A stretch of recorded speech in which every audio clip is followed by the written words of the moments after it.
இப்போ இந்த டெல் ஆகட்டும், ஹெச்பி ஆகட்டும், ஏசர் ஆகட்டும், பங்குச்சந்தையில் பட்டியலிடப்பட்டிருக்கும் இந்த நிறுவனங்கள் இல்லையா? தமிழ்நாடு கவர்மெண்ட்டுக்கு 5 லட்சம் லேப்டாப் சப்ளை பண்ணுறதுக்கு ஆர்டர் கிடைச்சிருக்குன்னு சொன்னால் பங்குச்சந்தையில் ஸ்டாக் ஏறுமா? ஆமா. அதுபோல ஃபாக்ஸ்கான் 15,000 கோடி தமிழ்நாட்டில் முதலீடு பண்ணியிருக்கு அப்படின்னா அது பங்குச்சந்தையில் பிரதிபலிக்குமா இல்லையா? இப்போ ஸ்டாக் எக்ஸ்சேஞ்ச் டிஸ்க்ளோஷர்னு சொல்லுவாங்க. ஒரு நிறுவனம் பப்ளிக் லிமிடெட் ஆகி லிஸ்ட் ஆயிடுச்சுன்னா எத்தகைய முக்கியமான முடிவுகள் அந்த நிறுவனத்தில் எடுக்கப்பட்டாலும் நீங்கள் பங்குச்சந்தைக்கு தகவல் தெரிவிக்க வேண்டும். ஏன்னா ஷேர் ஹோல்டர்ஸ் எல்லாருக்கும் தெரியணும்.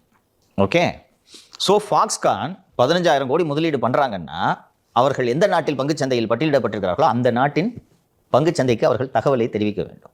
இப்போது 15,000 கோடி முதலீடுன்னு சொல்கிறீங்களே, அந்த நாட்டு பங்குச்சந்தையில் கேள்வி கேட்க மாட்டாங்க.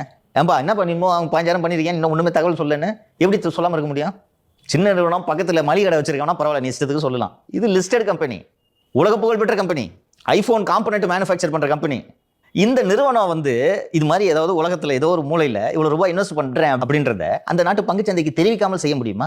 அப்படி உண்மையிலேயே முதலீடு செய்யாமல் செய்வதாக செய்தி வந்தால் அதை மறுப்பது அந்த நிறுவனத்தின் கடமையா இல்லையா? மறுத்தே ஆகணும், இல்லாட்டி எதிர்காலத்தில் அவங்களுக்கு பெரிய பிரச்சனையாக மாறும். புக்ஸில் காட்டணும் இல்லைம்மா ஏது 15,000 கோடின்னு. அப்போ சொன்னால் மாட்டிக்குவேன் தெரியவேணா?